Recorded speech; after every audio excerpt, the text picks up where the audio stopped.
నమస్తే నమస్తే నమస్తే నమస్తే అందరు ఎట్లున్నారు? నేనైతే మంచిగా ఉన్నా, ఎగ్దమ్ ఉన్నా. మీరు మంచిగా ఉన్నారని అనుకుంటున్నా. ఇవాళ చెప్పనికి చాలా ముచ్చట్లు అయితే ఉన్నాయి. మీరు లేట్ చేయకుర్రి, హెడ్లైన్స్ అయితే రెడీగా ఉన్నాయి, చూసేయండి.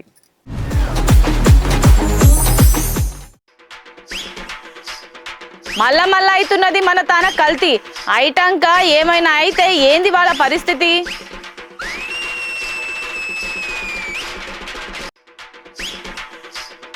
రోడ్ల మీద బండ్లతోనే విచిత్రమైన విన్యాసాలు. పట్టించుకుంటలేరేమో అక్కడ ఉన్న పోలీసులు.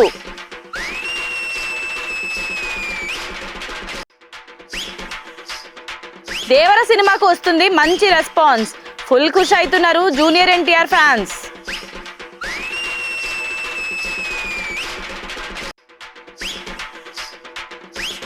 అధికారంలో ఉన్న సర్కారు చేస్తుంది మోసం.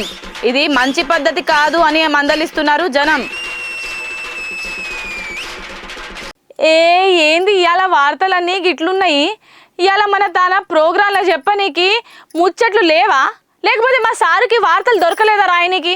నాకైతే ఏం అర్థమైతలేదు. అరే చెప్పినా కూడా మళ్ళా మళ్ళీ అదే పని చేస్తున్నాడు, మళ్ళా అవే వార్తలు రాస్తున్నాడు. అసలు ఏంది ఈ వార్త? అరే కల్తీ గురించా? ఈ వార్త మొన్ననే చెప్పుకున్నాం కదా, మళ్ళెందుకు రాసిండబ్బా? మొన్న కల్తీలో ఏమైంది? ఏమైంది? దోశల బొద్దింక వచ్చింది, మళ్ళీ ఇంట్లో ఏమొచ్చింది? అయితే ఏంది గిదా? వామ్మో, పరేషాన్ కాకుండ్రి, ఆలస్యం చేయకుండా అస్సలు ముచ్చటేందో చూసేయండి. ఎక్కడ చూడు మళ్ళా కల్తీ కల్తీ కల్తీ. ఒక్క దాదాపు 3 వారాల సంది మనం గిసడు ముచ్చట్లు చాలా తీరుగా చాలా రకాలుగా చెప్పుకుంటూనే ఉన్నాం. మళ్ళా పాలు చెప్తామని కూడా మేము కళలో కూడా ఊహించలేకపోయినాము. కానీ కన ఉందరే కనబడింది కాబట్టి ఇక చెప్పక తప్పదు కాబట్టి చెప్తాను. ఈనుండ్రి కాదు, ఓ పారే చూడుండ్రి, తర్వాత ముచ్చట మాట్లాడుకుందాం.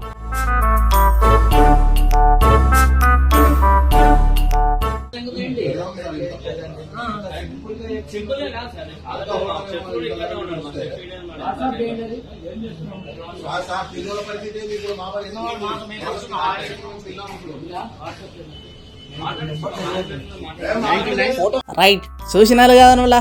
ఇక ముందు నుంచి చెప్పినా మేము మొన్నగా కల్తీ కల్తీ కల్తీ అనగానే గదేదో బోడుపల్ల ఉడిపి హోటల్లా గదేంద్ర దోశల బొద్దింకి వచ్చేసరికి గాడున్న కస్టమర్లు మస్తు పర్సనాయిలు. వరిని కథపాడుగాను గీ తినే దోశల క్రంచీగా కరుక్కుంటాను నన్ను చూసేసరికి మంచిగా స్పైసీగా అలా బొద్దింకి ఉండేసరికి కస్టమర్లు మస్తు షాక్ అయిపోయింటారు. పోండి అవోగా ముచ్చట గట్ల అయిపోయింది లేదో, అన్ని తీర్ల గట్లనే ఉంటుందా, అన్ని చోట్ల గట్లనే అవుతుందా, మళ్ళీ ఏడొక కాడ ఏదో ఒకటి జరగపోతుందా అనే ఆలోచన చేసే లోపల తాన కస్టమర్లకు సేద ఘటన జరిగింది. పోండ్రి అగో ఈడ చూడుండ్రి. అరని అగో ఇదేదో పప్పు చారు ఉన్నాయి కదా, అగో పప్పులా ఇదేంది స్పెషల్ ఉన్నట్టున్నది ఏదో ఐటము. నీ అక్క జర్రీ కదా నోళ్ళ. అరే దీనికి ఒక పేరు పెట్టుకోవచ్చు మనం, పప్పులో ప్రత్యేకమైన జర్రీ. బాబా మంచిగా ఉన్నది కదా, ప్రత్యేకమా ప్రత్యక్షమా ఏదైనా ఒకటే. కానీ చూసిన ఆరుల పప్పులో ఎంతగానో పొడవు జరి ఉన్నదా? అరే వండేటోళ్ళు మరి ఏదో మా తమాషాకు వండుతాలా, లేకపోతే ఎవరు వచ్చి తింటారు ఎవరు వచ్చి చూస్తారని అనుకుంటారో ఏందో తెలియదు. కానీ ఇక్కడ తెలిసి చేసినా తెలియక చేసినా తప్పే కాబట్టి అది పానాలకు సంబంధించింది కాబట్టి ఆయన గొడవలో పెద్దోళ్ళు ఫోటో తీసి చూపెట్టిలట. కానీ పుసుక్కున్న పొలగాలు ఉంటే ఆ పొలగాలకు అది ఎక్కుతుందా, లేకపోతే పానంలో లోపల పెయ్యి అంత ఆగమాగం కాదా అని చెప్పేసి చాలా మంది మస్తు గరమవుతున్నారు. అగో ఇవాళ రేపు మన తాగి కల్తీ మాత్రం ఆగేటట్టు లేదు. మరి గీసంటే అయిన ముచ్చట్ల తర్వాత అగో వీళ్ళు ఎమ్మటేదిగా జిహెచ్ఎంసీలకు కంప్లైంట్ కూడా ఇచ్చిల్లట. మరి కంప్లైంట్ ఇచ్చినాక కూడా మళ్ళీ గీసంటి కల్తీలు మన దగ్గర ఎందుకు అయితేనని చెప్పేసి సోషల్ మీడియా నెటిజన్లు మళ్ళీ ప్రశ్నల వర్షం కురిపిస్తూనే ఉన్నారు. అయినా మన తాన చేసేటోళ్ళు చెప్తూనే ఉన్నారు. రైట్, ఇక మొత్తానికి ముచ్చట ఎక్కడ అయిందంటే హైదరాబాద్ అగో మన పట్టణంలోనే అబిడ్స్ దగ్గర తాజ్మహల్ హోటల్లో ఒక కస్టమర్ పప్పు కర్రీ ఆర్డర్ చేస్తే ఒక గంటలకి జరి కనబడ్డదట. కదా ఇక హోటల్ యాజమాన్యాన్ని పిలిపించి మంచి షేడ్ అడిగి మందలిచ్చి ఇక మొత్తానికి అయితే జిహెచ్ఎంసీ అధికారులు కంప్లైంట్ ఇచ్చిండట. చూసిన ఆరుల కల్తీ ఏ తీరుగా జరుగుతున్నదో. అర్రని పానాలను కూడా చూసేటట్లేదు కదా ఇవాళ రేపు ఉండేటోళ్ళు. అవ్వకి ఇది మంచి పద్ధతి అని కాదు, ఇలా భద్రంగా ఉంటుంది మంచితనంగా ఉండరు అని చెప్పేసి చాలా మంది మందలిస్తున్నారు. ఒక పారు చూసుకోరు, హోటల్ అలా తినేటోళ్ళు అట్లనే ఉండేటోళ్ళు ఇంకా హోటల్ అనగానే ఉరికి మరీ తింటారు. ఆయనతో పానం ఖరాబ్ కాగలరు, చూసుకోండి. వారేవ్వా ఇది కదా వార్త అంటే. అప్పుడు ఎప్పుడో ఈ వార్త చూసినా, మళ్ళీ చాలా రోజుల తర్వాత చూస్తున్నాం. ఇంకా ఈ పనులు బంద్ చేయలే అయితే. అయినా వాళ్ళు యూత్ ఏదైనా చేస్తారు, ఏడికైనా పోతారు. అయినా అడిగేటోళ్ళు ఎవరున్నారులే. ఏం పోరగాలో ఏమో, కనీసం ఆలోచన కూడా చేస్తలేరు. అరే గా మాత్రం ఆలోచన కూడా చేయలేకపోతే ఎట్లా చెప్పుండ్రి. ఇప్పుడు ముచ్చట ఎట్లున్నదంటే మనం చేసే పనులకు పక్కనోళ్ళు పరేషాన్ అవుతున్నారు. ఏంది నమ్ముతలేరా? ఒక పారి ఈ వీడియో చూడుర్రి, అయిటంగా మన అందరము ఆలోచనకు వద్దాం. ఏహపో ఇవాళ రేపు ఈ పోరగాళ్ళను ఏమనడట్లేదు. ఇక యూత్ అని చెప్పేసి మంచి చెడు మందలిచ్చి పలకరించాలా, లేకపోతే గిసంటి తీట పని చేస్తాలా అని వీళ్ళని ఇంకేమన్నా అనాలా అర్థమై పాడైతలేదు. అరే యూత్ పోరగాళ్ళంటే ఎట్లా ఉండాలి? మంచి చెడు పనులు చేయాలి, పెద్ద పెద్ద చదువులు చదివి దేశానికి మంచి బాటను వేయాలి. కానీ గిసంటి బుద్ధి పనులు ఏందని చెప్పేసి చాలా మంది గరమవుతారు. రైట్, ఇక్కడ మీరు చూస్తూనే ఉన్నారు కదా, అగోగో పొలగాని పరిష్కారం పాడుగా నాకు. అలా నీ పోరాడాక రెండు టైర్లు మంచిగా ఉన్నాయి కదా, నిమ్మలంగా పోక అట్లా ముందర టైరు పైనకి వెనక టైరు కిందికేసి ఏం తోలుడ్రా బాయ్ అని చెప్పేసి చాలా మంది చాలా రకాలుగా చూస్తారు పోండ్రి వీళ్ళను. అరే వా ఏమన్నా అగో ఈ బక్క పొలగాడు చూడు, అరే మొత్తం బండి గాలినే పోతుంది కదా. అరే ఏంది బక్కన్నా, అయితే కింద పడితే నీ పరిస్థితి ఏంది, నీ మంచి ఏంది, నీ చెడేంది, అవ్వాలి నీకు బండి కిందికే కొనిచ్చిలా మొత్తం గాలే నడపమని. ఇంత కూడా ఆలోచన లేదు పోండ్రి వీళ్ళకైతే.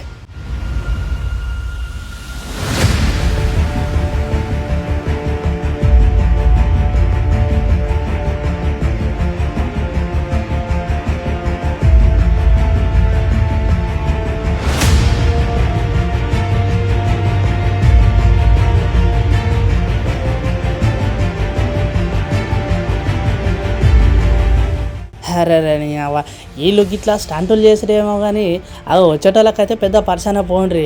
అని ముందర టైర్ పొలగాడు మంచిగా లేపింది కానీ అది ముందుకు వస్తుందా, మళ్ళీ అటు పక్క పోయి మళ్ళీ మన మీదకి వస్తుందా అని చెప్పేసి అట్లా రోడ్డు మీద పోయి మొత్తం పర్సన్ అయిపోతుంది పోయి వాహనదారులకు. అని ఇయ్యాల రేపు రీల్స్ కోసం అయితే మరి మనుషులు అయితే చాలా దరిద్రంగా మారిపోతారని మనం ఇక్కడ చెప్పుకోవచ్చు. మంచి లేదు, చెడు లేదు, ఆలోచన అసలుకే లేదు. ఎట్లా పడితే అట్లా చేసుడు, లైకుల కోసం పానాలకు తెగించడు. మీరు ఎక్కడైనా పోయి ఏమైనా చేసుకోరు కానీ అవతల వాళ్ళని మరి ఇట్లా పరిచయం చేసి ఇదేమన్నా మంచి పద్ధతి అని చెప్పేసి చాలా మంది మొత్తం మస్తు గరం అయిపోతున్నారు ఇవి స్టాంపులు చేసిన వాళ్ళ మీద. మొత్తానికి ముచ్చటంతా ఎక్కడైందంటే కడప దగ్గర రీల్స్ తోటి రెచ్చిపోతున్న యువకులు అన్నట్టు. ఎట్లయినా కూడా మంచిగా ఉన్నది పోర్రి. మహావీర్ సర్కిల్ దగ్గర కలెక్టర్ కార్యాలయం రోడ్డు ముందటనే మన సార్లు గీసంటే ప్రయత్నాలు చేసి విన్యాసాలు చేసినా కూడా ఇక్కడ పక్క పొంటి ఉన్న పోలీసులు కూడా పట్టించుకోలేదట, చర్యలు తీసుకోలేదట. ఇట్లా వచ్చేటోళ్ళు వీడియోలు తీసి పోస్టులు పెడితే ఇదేం పద్ధతి, ఇదేం కథ, అసలు పట్టించుకునే ప్రభుత్వం ఉన్నదా లేదా అని చెప్పేసి గాడు ఉన్నోళ్ళు గట్టిగానే మందలిచ్చిన పోండ్రి. మంచి పద్ధతి కానే కాదని చెప్పేసి చాలా మంది చాలా రకాల గరం అవుతున్నారు. ఇట్లున్నది పోండ్రి ఇయ్యాల యువత కథ. ఇక ఎప్పుడెప్పుడా అని ఎదురు చూస్తున్న సైన్మా రానే వచ్చింది. గట్లనే అభిమానులను మస్తు ఖుషి చేసింది. ముందే చెప్తున్నా, మన తాన ఎన్ని వార్తలున్నా ఎసొంటి ముచ్చటున్నా మన టైం వచ్చినప్పుడే చెప్తాం, అంతే కదా. చలో ఆలస్యం ఎందుకు, ముచ్చట సమజైంది కాబట్టి మంచి చెడు మాట్లాడుకుందాం పాండ్రి. రైట్ ఇక మొత్తానికైతే మనం వచ్చేసినాం సైనిమా ముచ్చట్లకు. రైట్, ఇలా మనం మాట్లాడుకోవాల్సిన సైనిమా ముచ్చట ఏంటంటే మొన్న రీసెంట్గా వచ్చిన ఎన్టీఆర్ సార్ దేవరా సినిమా గురించి. అరే సార్కి సినిమా రిలీజ్ 4 రోజులు అవుతాను కదా. ఇప్పుడు చెప్పుకునేది ఏంటంటే మన తారీఖు ఇవ్వాలనే కదా, ఇవ్వాలనే చెప్పుకోవాలి మనం. రైట్, ముచ్చట్లకు పోదాం. దేవరా సినిమా అయితే రిలీజ్ అయిన రోజు అయితే అరే ఏమన్నా ఫేమస్ అయింది ఆ పోండ్రి. చాలా మందికి చాలా రకాలుగా మస్తు నచ్చింది. సినిమా గురించి మాట్లాడుకున్నాం. ఇలా యాక్టింగ్ చేసిన జూనియర్ ఎన్టీఆర్ సార్ అయితే ఇలా 2 కొడుకులు అన్నట్టు. ఫస్ట్ అలా నాయన ఉంటాడు, తర్వాత కొడుకుంటాడు అన్నట్టు. ఇంటర్వెల్ తర్వాత కొడుకు అయితే ఇంటర్వెల్ ముందు తండ్రి అన్నట్టు. మస్తు జోరుదారే చేసి వెళ్ళిపోండ్రి సినిమా. ఫైట్ల గురించి అయితే మాట్లాడుకునే వద్దు, బ్రహ్మాండంగా పోండ్రి. డైరెక్షన్ చేసిన కొరటాల శివ సార్ మాత్రం ఆచార్యతో అలసిపోయిన దేవరతో సునామీ లేక ముందరికి రావాలని అనుకున్నాడు ఏమో కానీ మస్తు బ్రహ్మాండంగా తీసిండు.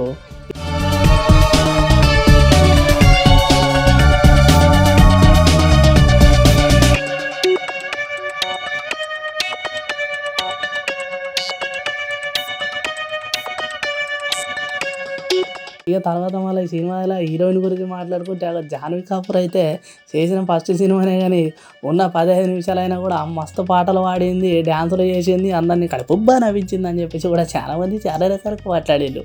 ఇక మొత్తానికైతే సినిమాలను ఇంకొక ముందడికి స్టెప్ తీసుకుపోయిందంటే దానికి కారణం ఏకైక కారణం ఒకే ఒక్కడు అగో అనురీద్ అన్న. ఇక అనిరాధ్ అన్న కొట్టిన బీజిఎంలకు, సౌండ్లకు, పాటలకు జనాలైతే అరుపులు, కేకలు, వీలలు, మూతలు మోగలు పోయి ఆగమాగం చేసేట్టు థియేటర్లలో. ఇక దాని తర్వాత మాట్లాడుకుంటా పోతే అగో ఇక మెయిన్ హీరో హైలైట్ అవ్వాలంటే దానికి తగ్గట్టే మరి సినిమాలో విలన్ కూడా ఉండాలి. అబ్బాబో మన విలన్ అన్న సైఫ్ అలీ ఖాన్ అన్న మామూలుడు కాదు, మస్తు చేసిన పోండ్రి.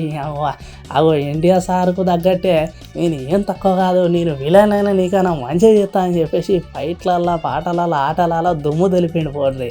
మొత్తానికి సినిమా ఎట్లున్నదంటే మంచిగానే ఉన్నదని చెప్పచ్చు. కాకపోతే చాలా మందికి ఏంటంటే వాళ్ళు ఊహించిన అంచనాలకు అందలేదని చెప్పేసి చాలామంది చాలా రకాలుగా మాట్లాడుకుంటారు.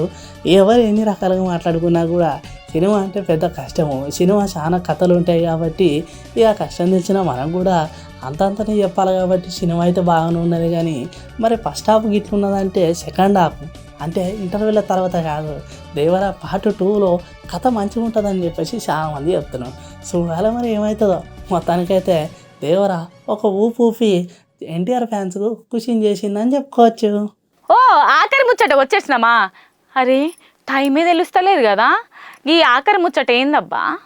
ఓరి నీ అవ్వ గీ ముచ్చట్నా? అరే ఇది కొన్ని రోజుల సంది మన సోషల్ మీడియాలో మస్తు చక్కర్లు కొడుతున్నది కదా. చలో ఇక అంతా మంచిగానే ఉన్నది కానీ ముచ్చట్లకు పోదాం. అంటే అనొద్దు కానీ ఇవాళ రేపు అధికారంలో ఉన్న సర్కారు మరీ చిత్రమైన పనులు చేస్తున్నారు పోండ్రి.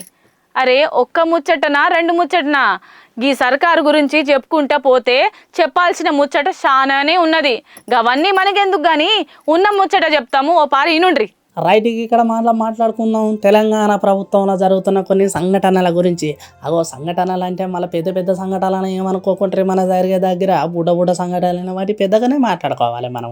రైట్, ఇక్కడ ముచ్చట ఏంటంటే తెలంగాణలో గత 3 నెలల నుంచి మంచి చెడు, సరే ఇక్కడ మంచి గురించి తక్కువ మాట్లాడుకునే మంచిది కానీ చెడు గురించి ఎక్కువ మాట్లాడుకోవాల్సిన సందర్భం ఇవాళ మనకు వచ్చింది. రైట్, మొత్తానికి ముచ్చట ఏంటంటే మన తానకి హైడ్రా ఏ కథ నడుస్తుంది, ఏ తీరుగా నడుస్తున్నది అనేది మన అందరికీ తెలిసిన ముచ్చటనే. అగో పైసలు ఉన్న వాళ్ళు పెద్దలు భూస్వాములు కబ్జాలు చేసి మరి చెర్ల పక్క పోయి బిల్డింగులు కడితే వాళ్ళ బిల్డింగులు ఊడ్చినా ఇంకేమైనా చేసినా తప్పు లేదు. కానీ చాలా మంచిగా కష్టపడి రూపాయి కూడబెట్టుకొని పిల్లల చదువులకు, పిల్లల పెండిల కోసం అని కష్టపడ్డ అవ్వయ్యలు ఇల్లు కట్టుకుంటే ఇలా కనీసం ఆలోచన చేయకుండా, నోటీసు లేకుండా అగో మన దగ్గర ఉన్న సర్కారు వాళ్ళకు నోటీసు లేకుండా ఇల్లులు 10 సెకండ్లు 10 నిమిషాలలో ఇల్లు మొత్తం నీలమట్టం చేస్తే అయ్యో సారు మేము చాలా రోజుల సంధి కట్టుకున్నాం, మా బాధ ఎవరు చెప్పుకో, మా గోస ఎవరు చెప్పుకుంటావు, నాకు 2-3 ఆడబిడ్డలు ఉన్నారు, వాళ్ళ పెళ్ళి ఎట్లా చేయాలని చెప్పేసి చాలామంది చాలా రకాలుగా మాట్లాడుతున్నారు. ఈ ముచ్చట అంతా మనకి ఎరికైంది. రైట్, మొత్తానికి ఇవ్వాలి మనం ఈ ముచ్చట చెప్పుకోవడానికి ఇంకో కారణం ఉన్నది కదా. ఏంటంటే అవి ముచ్చట తర్వాత చెప్పుకుందాం కానీ ఈ తల్లి గోస, ఈ అన్న గోస, వీళ్ళు అసలు ఎట్లా బాధపడుతుంది ఏందన్నది ఒక్కపారే చూసేయండి.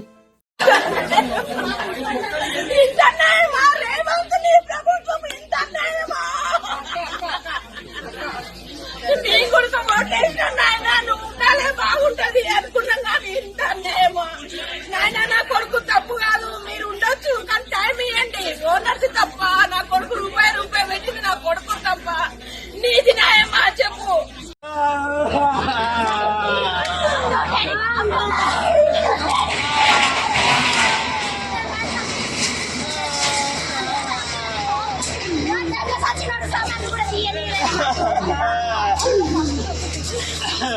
రైట్, చూసినారులు కదా. అరే అవ్వ వీళ్ళ బాధ పాడుగాను. అరే ఎవరో చెప్పుకోలేని తిరుగున్నది కదా.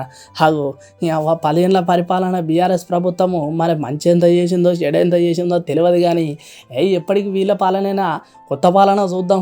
దాదాపు 60 ఏళ్ళు అయిపోయింది వీళ్ళ పాలన చూసి. మరి ఈసారి ఏ తిరిగి చేస్తారో ఏందని చెప్పేసి ఆలోచించిన తెలంగాణ ప్రజలు మొత్తానికి కాంగ్రెస్ సర్కారుని ఎన్నుకొని కాంగ్రెస్ని గెలిపిస్తే ఇవాళ కాంగ్రెస్ చేసిన పనులే కాకుండా పేదలకు చాలా ఇబ్బందులు పెట్టి పరిశాన్ చేసిన ముచ్చట ఇలా కాంగ్రెస్ సర్కార్ దాన్ని మనం ఈ సందర్భంగా చెప్పుకోవచ్చు.